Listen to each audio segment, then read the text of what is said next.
പ്രിയപ്പെട്ടവരെ, എല്ലാ ആഴ്ചയും ഡിവൈൻ ധ്യാന കേന്ദ്രത്തിൽ നടക്കുന്ന ധ്യാന ശുശ്രൂഷയിലൂടെ ദൈവം നൽകുന്ന അനുഗ്രഹങ്ങൾക്ക് നന്ദി പറഞ്ഞ് ദൈവത്തെ മഹത്വപ്പെടുത്തുകയാണ് നമ്മൾ.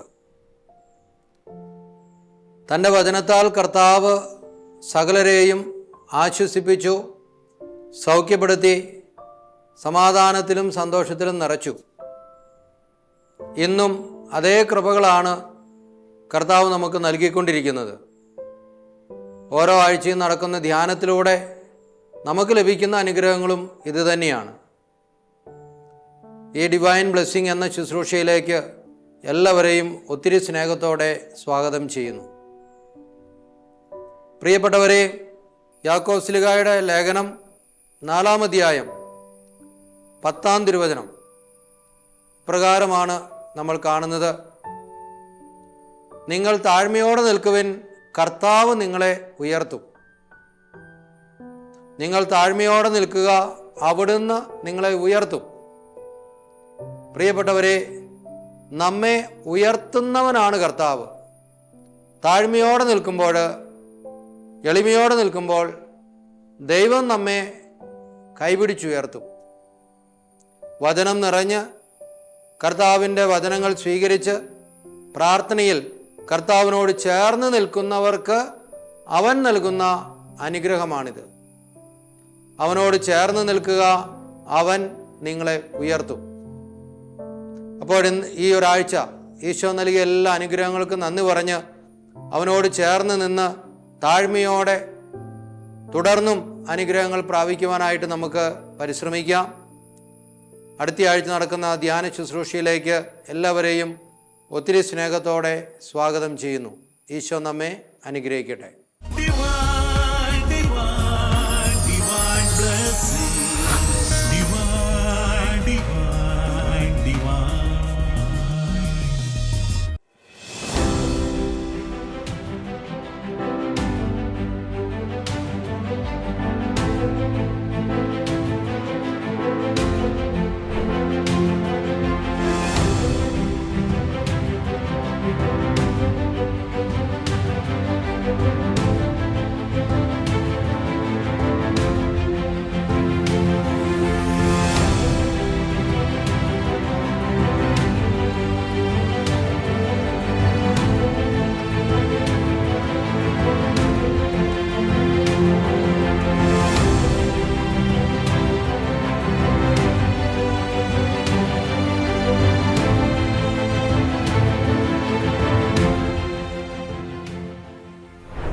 ചിന്ത നമ്മുടെ പ്രവൃത്തിയുടെ പേരിൽ ഉള്ളത് ചിന്തയാണ്. ചിന്ത ഫോം ചെയ്യുന്നത് മെമ്മറിയിൽ നിന്നാണ്. ഇനി നമ്മൾ അറിഞ്ഞിരിക്കുക, മെമ്മറിയും ശരീരവും ഒന്ന് തന്നെയാണ്. നമുക്ക് മെമ്മറിയെ ശരീരത്തിൽ നിന്ന് വേർതിരിക്കാൻ പറ്റുകയില്ല. ചില മെമ്മറിയെ നമുക്ക് നശിപ്പിക്കണമെന്നുണ്ടെങ്കിൽ ആ സെല്ലുകൾ നശിപ്പിച്ചു കളയണം.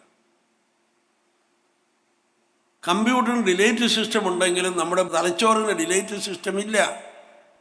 അപ്പോൾ ശരിക്കും പറഞ്ഞാൽ നമ്മുടെ പ്രവൃത്തിയിലൊക്കെ മാറ്റം വരണമെങ്കിൽ നമ്മുടെ ശരീരം മാറിയാലേ നമ്മുടെ പ്രവൃത്തിയിൽ മാറ്റം ഉണ്ടാവുള്ളൂ. ഹല്ലേലൂയ. പ്രിയപ്പെട്ടവരെ, എങ്ങനെയാണ് നമുക്ക് നമ്മുടെ ചിന്തയെ മാറ്റാൻ സാധിക്കുക? ചില ആളുകളുടെ തലയിൽ ചില ചിന്ത വന്നു കഴിഞ്ഞാൽ എന്ത് ചെയ്താൽ അത് പോയില്ല.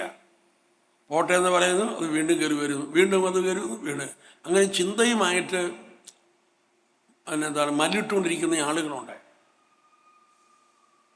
ചിലരിങ്ങനെ OCD ഒക്കെ ആയിട്ട് വന്നിരിക്കുന്ന ആളുകൾ ധാരാളമുണ്ട്. ചിന്ത എവിടെയാണോ ഇരിക്കുന്നത് അതെടുത്ത് മാറ്റിയാൽ ചിന്ത പോകും. അപ്പം തല മാറ്റിയാൽ ചിന്ത പോകും. അത് ലോകത്തിലുള്ള എല്ലാവർക്കും അറിയാവുന്നൊരു കാര്യമാണ്. ഹല്ലേലൂയ. ചിലർക്കറിയാം തല മാറ്റിയാലേ ചിന്ത പോകുള്ളൂ. അതുകൊണ്ട് അവർ കൃത്യം തല തന്നെ കൊണ്ടുപോയി റെയിൽവേ പാളത്തിൽ കൊണ്ടുവന്ന് വെച്ച് തല കളഞ്ഞ് ചിന്ത കളയുന്ന ആളുകളുണ്ട്. ചിന്ത ഇരിക്കുന്നത് തലയിലാണ്, ചിന്ത ഇരിക്കുന്നത് ശരീരത്തിലാണ്. ശരീരം മാറ്റിത്തരാമെന്ന് ലോക ചരിത്രത്തിൽ പറഞ്ഞ ഒരൊറ്റ വ്യക്തിയേ ഉള്ളൂ, അത് നമ്മുടെ കർത്താവായ ഈശോ മിശിഹായാണ്.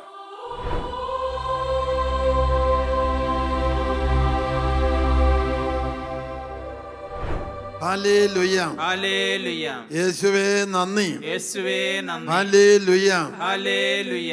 ഒരിക്കൽ കൂടെ വലതുകരം ഉയർത്തി നന്മ നിറഞ്ഞ മറിയമേ സ്വസ്തി. കർത്താവ് അങ്ങയുടെ കൂടെ സ്ത്രീകളിൽ അങ്ങ് അനുഗ്രഹിക്കപ്പെട്ടവളാകുന്നു. അങ്ങയുടെ ഉദരത്തിൻ ഫലമായി ഈശോ അനുഗ്രഹിക്കപ്പെട്ടവനാകുന്നു. പരിശുദ്ധ മറിയമേ തമ്പുരാന്റെ അമ്മേ, പാപികളായ ഞങ്ങൾക്ക് വേണ്ടി ഇപ്പോഴും ഞങ്ങളുടെ മരണസമയത്തും തമ്പുരാനോട് അപേക്ഷിച്ചുകൊള്ളണമേ. ആമേൻ. രണ്ട് ക്രൈസ്തവ സഭകൾ തമ്മിലുള്ള തർക്കം കോടതിയിൽ ചെന്നപ്പോൾ കോടതി ഒരു സഭയ്ക്ക് അനുകൂലമായിട്ട് വിധി കൊടുത്തു. അങ്ങനെ മറ്റേ സഭയുടെ കയ്യിലിരുന്ന പള്ളികളെല്ലാം അവർ പിടിച്ചെടുത്തു. അങ്ങനെ ഇരിക്കുമ്പോൾ ഒരു ബിഷപ്പ് എന്നെ വിളിച്ച് പറഞ്ഞു, ഇനി ഞങ്ങൾക്ക് 4 പള്ളികളേ ഉള്ളൂ, അതും അവരിപ്പോൾ പിടിച്ചെടുക്കും, കോടതി വിധി അവർക്ക് അനുകൂലമാണ്.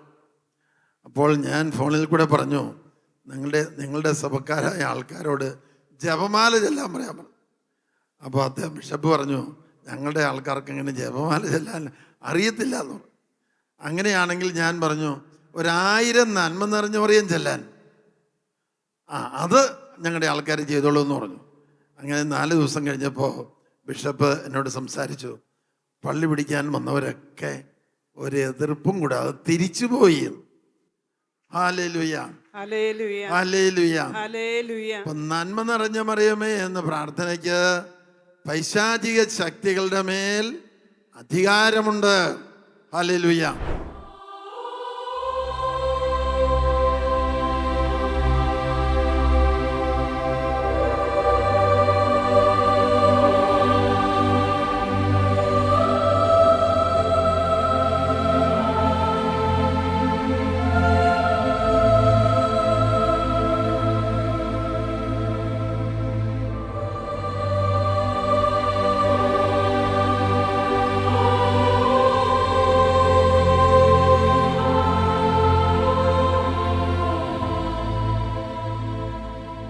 ദൈവത്തിൻ്റെ സ്നേഹം എൻ്റെ ഉള്ളിലെ വേദനകളെല്ലാം കഴുകുന്നു.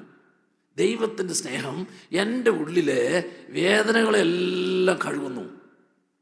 കുറച്ച് നാളുകളായിട്ട് ഓർത്തോർത്തുള്ള ദുഃഖം, വിട്ടുമാറാത്ത ദുഃഖം, ഓർത്തോർത്തുള്ള ദുഃഖം, വിട്ടുമാറാത്ത ദുഃഖം പലവിധ കാരണങ്ങളാലാകാം.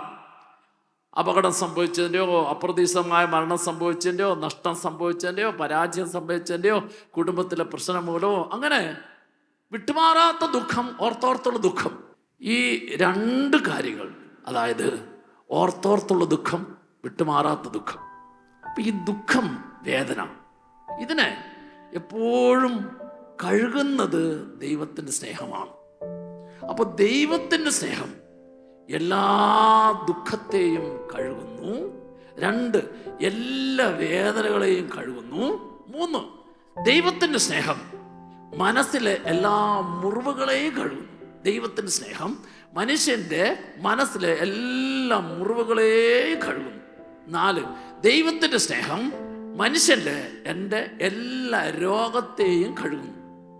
5, ദൈവത്തിൻ്റെ സ്നേഹം എൻ്റെ എല്ലാ പാപത്തെയും കഴുകുന്നു. എൻ്റെ ഒരു ബിനു, ഇതെൻ്റെ വൈഫ്. ഞങ്ങൾ വരുന്ന ആലപ്പുഴ ജില്ലയിലെ എരമല്ലൂർ എന്ന് പറഞ്ഞ സ്ഥലത്താണ്.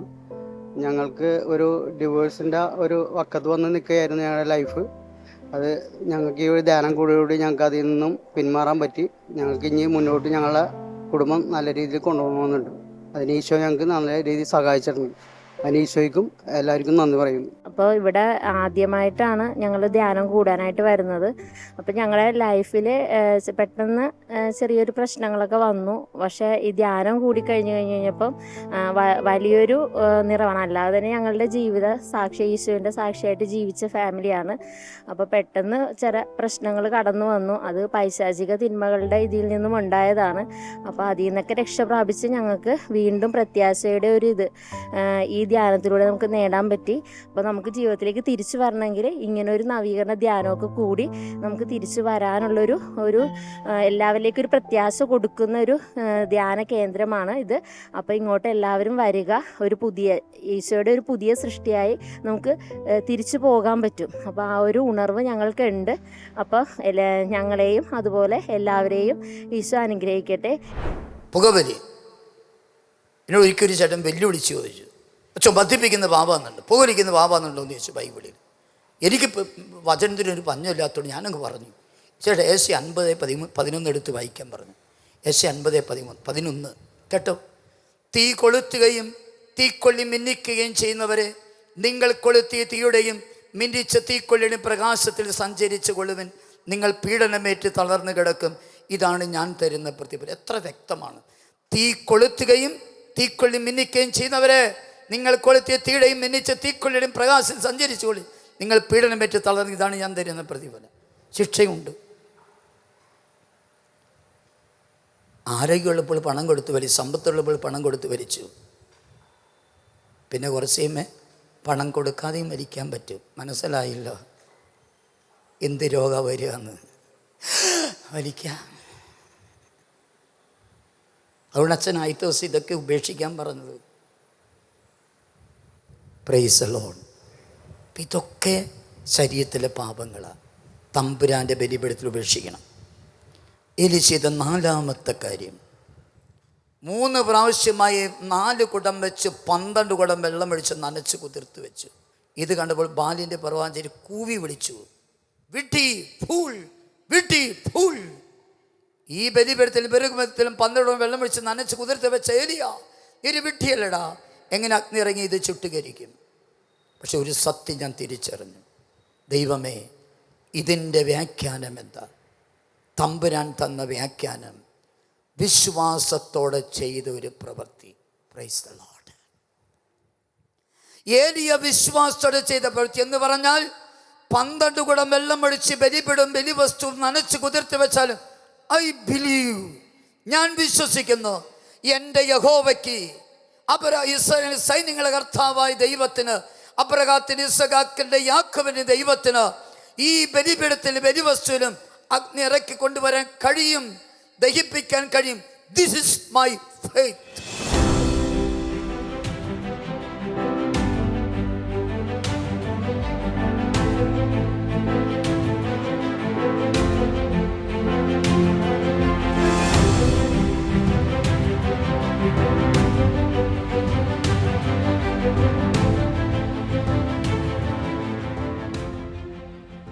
സങ്കീർത്തനങ്ങൾ 34-ാം അധ്യായം 18-ാം വചനം.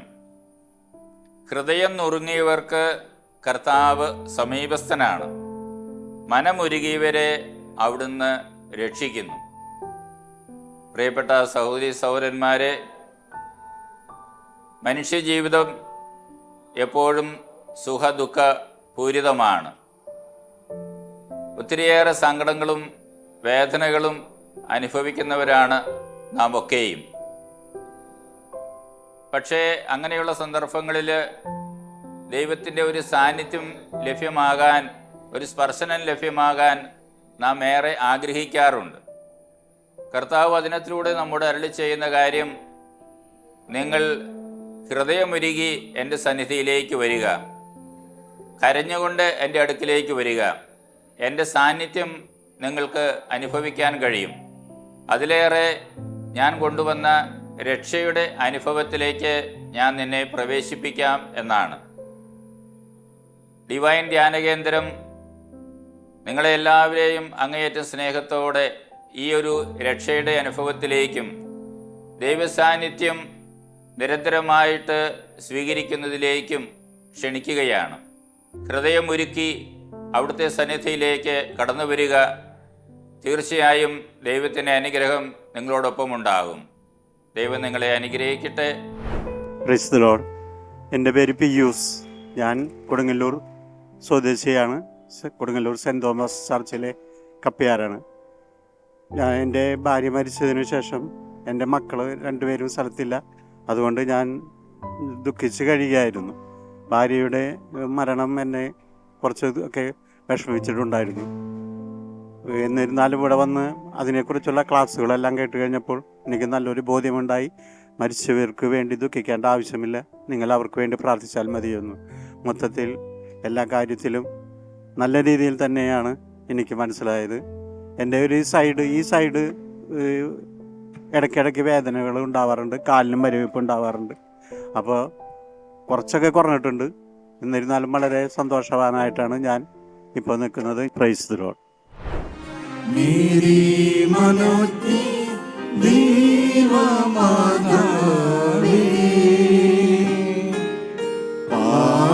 പാപികൾക്കാശ്രയം നീയേ,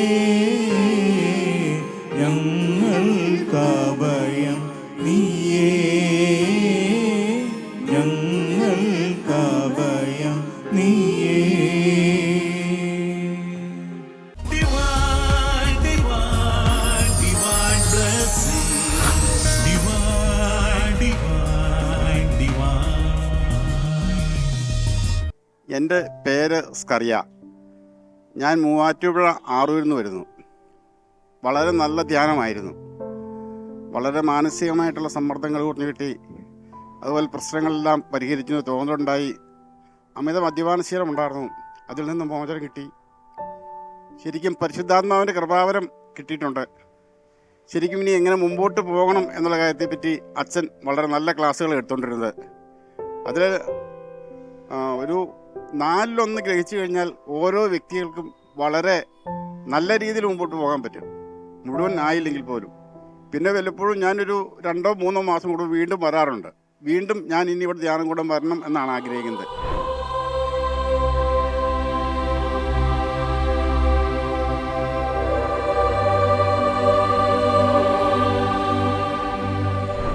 എൻ്റെ പേര് ജിലു. ഞാൻ കോഴിക്കോട് ജില്ലയിൽ നിന്ന് വരുന്നു. ഞാനിവിടെ വന്നത് എൻ്റെ ഹസ്ബൻഡ് മരിച്ചിട്ടിപ്പം 48 ദിവസമായതേ ഉള്ളൂ. ആ ഒരു വിഷമത്തിലാണ് ഞാനിവിടെ ധ്യാനം കൂടാനായിട്ട് കടന്നു വരുന്നത്. ഇവിടെ വന്ന് പനക്കലച്ചൻ്റെ എല്ലാം ക്ലാസ് കേട്ട് കഴിഞ്ഞപ്പോൾ, ഇവിടുത്തെ ക്ലാസ്സുകളും എല്ലാം കേട്ട് കഴിഞ്ഞപ്പോൾ എനിക്ക് ഒത്തിരി വിടുതൽ സമാധാനമെല്ലാം ഇതിൽ നിന്ന് ലഭിക്കുകയുണ്ടായി. യേശുവേ നന്ദി, യേശുവേ സ്തുതി, യേശുവേ സ്തോത്രം. വീടൊക്കെ അടിച്ചു വാരുന്നത് പോലെ നമ്മുടെ പാപങ്ങളെല്ലാം അവിടുന്ന് തൂത്തുവാരി എറിയും. അത് എവിടെയിട്ടാണ് എറിഞ്ഞത് എന്നറിയണ്ടേ? നമ്മളെ വരെ തൂത്തുവാരി കഴിഞ്ഞാൽ അവിടെ തന്നെ അത് ഇടത്തില്ല, അത് ദൂരെ എവിടെയെങ്കിലും കൊണ്ട് കളയും. അതുപോലെ എബ്രായർക്കെഴുതിയ ലേഖനം 8:12 പറയുന്നുണ്ട്, അത് എവിടെയാണ് അവിടുന്ന് കൊണ്ട് കളഞ്ഞത് എന്ന് അവിടെ എഴുതിയിട്ടുണ്ട്. അവരുടെ പാപങ്ങൾ ആഴിയുടെ അഗാധങ്ങളിൽ എറിയും, ഇനി ഞാൻ അത് ഓർക്കുകയില്ല.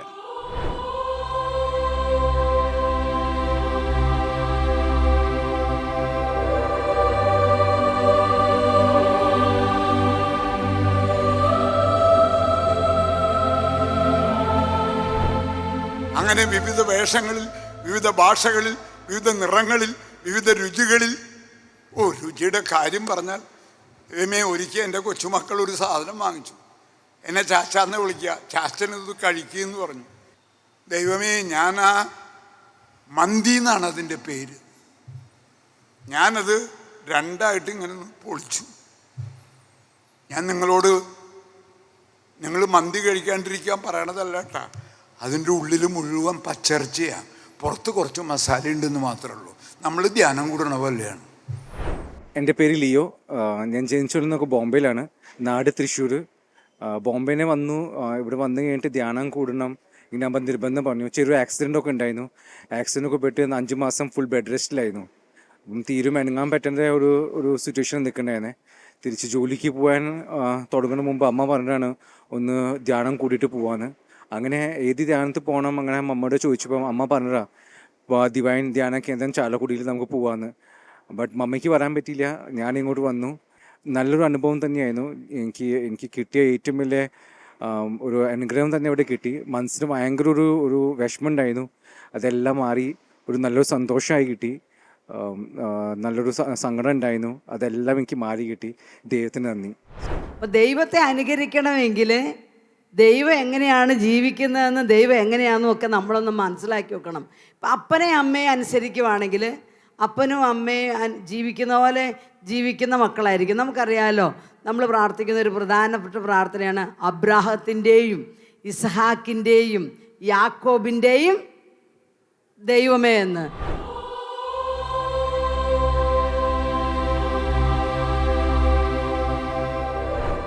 പ്രിയപ്പെട്ടവർ, ഇതെങ്ങനെയാണ് സംഭവിച്ചത്? അവിടെയാ പ്രശ്നം. ഞങ്ങൾ ഒരു കൗൺസിലിങ്ങിനും പോയില്ല, ആരും വന്ന് ഞങ്ങളുടെ തലയെ കൈവച്ചില്ല. കാരണം 10,000 ജനം ഇവിടെ ബാൽക്കണിയൊക്കെ കെട്ടി അതിലിരുന്ന് ധ്യാനിച്ചുകൊണ്ടിരിക്കുക. ഞങ്ങൾ ആദ്യം വരുക, എവിടെ പോകണം, ആരെ കാണണം ഒന്നും അറിയത്തില്ല. ഞങ്ങൾ ഈ ഇരുമ്പ് കസേരയിൽ ഇരുന്ന് ഇവിടെ ഇരുന്ന് ഈ കേട്ടോണ്ടിരുന്നു. വചനം കേട്ടതേ ഉള്ളൂ, ഞങ്ങൾക്ക് മാനസാന്തരം വന്നു, അനുഗ്രഹം കിട്ടി. അതുകൊണ്ടാണ് വെളിപാട് പുസ്തകം 1:3 പറയുന്നു, ഈ പ്രവചനത്തിലെ വാക്കുകൾ കേൾക്കുന്നവരും ഇത് വായിക്കുന്നവരും ഇതനുസരിക്കുന്നവരും അനുഗ്രഹീതർ. എൻ്റെ പേര് നോയൽ എന്നാണ്. ഞാൻ വയനാട്ടിൽ നിന്ന് വരുന്നു. ഞാൻ ഈ ധ്യാനം കഴിഞ്ഞ് കഴിഞ്ഞപ്പോൾ എനിക്ക് മൊത്തത്തിൽ ഭയങ്കര ഉള്ളൊരു സമാധാനം ഉണ്ടായി. മൊത്തത്തിൽ ഒരു ഉള്ളിൽ നിന്ന് വലിയൊരു ഭാരം ഇറക്കി വെച്ച പോലെ എനിക്ക് തോന്നുന്നു. വളരെ അനുഗ്രഹദായകമായിട്ടുള്ളൊരു മണിക്കൂറിലൂടെയാണ് നമ്മൾ കടന്നു പോകുന്നത്. ദൈവത്തെ വിളിച്ചപേക്ഷിച്ച് പ്രാർത്ഥിച്ച് ഒത്തിരിയേറെ ആളുകൾ സൗഖ്യം നേടിയിട്ടുണ്ട്. അവിടുന്ന് പുറപ്പാടിൻ്റെ പുസ്തകത്തിലൂടെ മാറായിര വെള്ളത്തിൻ്റെ കയ്പ് മാറ്റിക്കൊടുത്തുകൊണ്ട് ജനത്തോട് പറഞ്ഞത്, ഞാൻ നിന്നെ സുഖപ്പെടുത്തുന്ന ദൈവമാണ് എന്നാണ്. ഇന്ന് ഈ പ്രാർത്ഥനയിൽ ദൈവത്തെ പൂർണ്ണമായിട്ട് ആശ്രയിച്ച് നമ്മുടെ രോഗങ്ങളൊക്കെ സമർപ്പിച്ച് പ്രാർത്ഥിക്കുക. ദൈവം അത്ഭുതകരമായിട്ടുള്ള വിടുതൽ നൽകും. ദൈവത്തിൻ്റെ കാരുണ്യമാണ് ബൈബിൾ മുഴുവൻ നമ്മൾ കാണുന്നത്. നമ്മൾ ഏത് രോഗങ്ങളാകട്ടെ ദൈവകാരുണ്യത്തിന് മുന്നിൽ സമർപ്പിച്ച് പ്രാർത്ഥിക്കുമ്പോൾ അത്ഭുതകരമായ വിടുതലും സൗഖ്യവും വിശ്വാസികളുടെ അവകാശം എന്നോണം ദൈവം തരുന്നതാണ്. യേശുവേ നാഥ ആരാധന, യേശുവേ നാഥ ആരാധന, യേശുവേ നാഥ ആരാധന, യേശുവേ നാഥ ആരാധന, യേശുവേ നാഥ ആരാധന. എങ്ങനെ നടന്നവരാകട്ടെ നമ്മൾ കർത്താവിലേക്ക് കടന്നു വന്നാൽ മതി. അവിടുന്ന് നമ്മൾ ആദ്യ സമയം തന്നെ നമ്മൾ കണ്ടത് കർത്താവിൻ്റെ കാരുണ്യത്തെക്കുറിച്ചാണ്. നിന്റെ പാപങ്ങൾ ഓർത്തിരിക്കാത്ത കർത്താവ് ഈ പാപങ്ങളൊക്കെ നിന്നെ രോഗിയാക്കി മാറ്റിയിട്ടില്ലേ? നിന്റെ പ്രിയപ്പെട്ടവരുടെയോ നിന്റെയോ പാപങ്ങൾ ദൈവീക കൃപ തടസ്സപ്പെടുത്തിയിട്ടുണ്ട്. ആ ദൈവീക കൃപ തടസ്സപ്പെട്ടതിൻ്റെ പേരിൽ നീ രോഗിയായിട്ട് മാറിയിട്ടുണ്ട്. മകനെ, മകളെ, നിന്നെ കൈവിടുന്ന ദൈവമല്ല, നിന്നെ കാത്തിരിക്കുന്ന ദൈവമാണ് ഇപ്പോൾ ഇവിടെ ഇരിക്കുന്നത്. ആ കർത്താവിൻ്റെ തിരുസന്നിധിയിലേക്ക് നീ ഒന്ന് കടന്നു വന്നാൽ മതി. പാപങ്ങളെ ഒന്ന് ഉപേക്ഷിച്ചാൽ മതി. കർത്താവ് നിനക്ക് സൗഖ്യം തരും. മരുന്നോ ലേപനോ ഔഷധങ്ങളോ അല്ല, ജീവിക്കുന്ന അവിടുത്തെ വചനം. ആ വചനം യേശുവാണ്. ആ യേശുവിലേക്ക് വരുന്നവരൊക്കെ രക്ഷ പ്രാപിക്കും.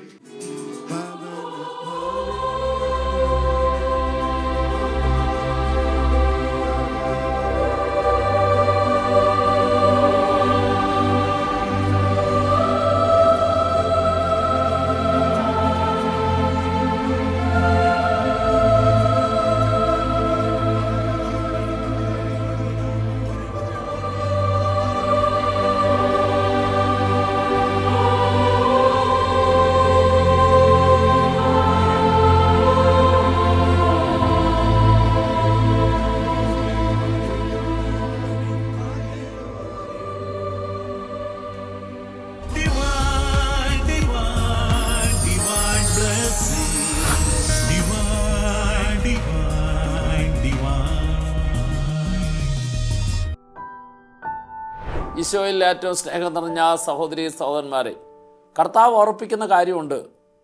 ദൈവത്തിൽ നിന്നും അകലാൻ കാണിച്ചതിൻ്റെ 10 ഇരട്ടി തീഷ്ണതയോടെ തിരിച്ചു വന്ന് അവിടുത്തെ തേടുവിൻ. നിങ്ങളുടെ മേൽ ഈ അനർത്ഥങ്ങൾ വരുത്തിയവൻ തന്നെ നിങ്ങൾക്ക് രക്ഷയും നിത്യാനന്ദവും നൽകും. ബാറൂക്കിൻ്റെ പുസ്തകം 4-ാം അധ്യായത്തിൻ്റെ 28-ഉം 29-ഉം തിരുവചനങ്ങളിലൂടെ അരുളി ചെയ്യുന്ന വളരെ പ്രധാനപ്പെട്ട കാര്യമാണ്. ഇന്നലകളിൽ ജീവിതത്തിൽ ദൈവത്തിൽ നിന്നും അകലാനിടയായി തീർന്ന നിന്റെ പാപമാണോ, ദുശീലപ്രവൃത്തിയാണോ, തിന്മപ്രവൃത്തിയാണോ, ഏതാണോ കാരണമായി തീർന്നത്, ഇതാ ഈ ആഴ്ചയിലെ ധ്യാനം അതിനെ തിരിച്ചറിയാനും അതിൽ നിന്ന് പിന്തിരിയാനും, അങ്ങനെ നിന്റെ ജീവിതം ഇനി കർത്താവിന് വേണ്ടി മാത്രം മാറ്റിവെക്കാനും. അതാണ് വചനം ഓർപ്പിക്കുന്നത്. കർത്താവിൽ നിന്ന് അകലാൻ കാരണമായി തീർന്നതിൻ്റെ 10 ഇരട്ടി തീഷ്ണതയോടെ തിരിച്ചു വരിക. നമ്മുടെ ദൈവം തിരിച്ചു വരുന്ന ഓരോ വ്യക്തിയെയും മാറോട് ചേർത്ത് ആലിംഗനം ചെയ്ത് അനുഗ്രഹിക്കുന്ന ദൈവമാണ്. ദൈവം കൂടുതൽ നൽകി അനുഗ്രഹിച്ച് നിന്നെ നിത്യാനന്ദത്തിലേക്കും ദൈവാനുഗ്രഹത്തിൻ്റെതായ സമൃദ്ധിയിലേക്കും കർത്താവ് നയിക്കും. അതിനാൽ ഈ ധ്യാനത്തിലൂടെ ലഭിച്ചതായ ആ ഒരു ദൈവാനുഗ്രഹം, ആ ദൈവാനുഗ്രഹത്തിൻ്റെ കൃപയിൽ നിലനിൽക്കുവാനും അനേകരെ കർത്താവിൻ്റെ സന്നിധിയിലേക്ക് കൂട്ടിക്കൊണ്ടുവരുവാനുമുള്ളൊരു തീഷ്ണത, അതാണ് ആ ഒരു തീഷ്ണത ആരിലെല്ലാം കൂടുതലായിട്ടുണ്ടാകുന്നോ അവർക്കെല്ലാം ദൈവം ഇനിയുള്ള നാളുകളിൽ കൂടുതൽ കൂടുതൽ ദൈവാനുഗ്രഹത്തിൻ്റെ സമൃദ്ധി നൽകും. ഈ സമൃദ്ധി എന്നും വർദ്ധിപ്പിക്കുവാൻ അനേകരെ ഓരോ ആഴ്ചയിലും ഡിവൈൻ ധ്യാന കേന്ദ്രത്തിലേക്ക് വചനം കേൾക്കാനായിട്ട് കൂട്ടിക്കൊണ്ടുവരണം, പറഞ്ഞു വിടണം. അതാണ് സുവിശേഷ വേല. ഈ സുവിശേഷ വേല ചെയ്യാൻ തയ്യാറാകുമ്പോൾ കർത്താവിൻ്റെ വചനം ഓർപ്പിക്കുകയാണ്, നിനക്ക് കഴിഞ്ഞ നാളുകളിൽ നഷ്ടപ്പെട്ടു പോയതെല്ലാം ദൈവം സമൃദ്ധമായിട്ട് തിരിച്ചു തരും. ആ തിരിച്ചു തരുന്നതിൻ്റെ ദിവസങ്ങളായിരിക്കട്ടെ, നാളുകളായിരിക്കട്ടെ, ഇനിയുള്ള ജീവിതത്തിലെ വഴികൾ, ദൈവം അതിന് നിങ്ങളെ ഓരോരുത്തരെയും സമൃദ്ധമായിട്ട് അനുഗ്രഹിക്കട്ടെ എന്ന് പ്രത്യേകമായിട്ടും ആഗ്രഹിക്കുന്നു, പ്രാർത്ഥിക്കുന്നു. Price the Lord. ആമേൻ.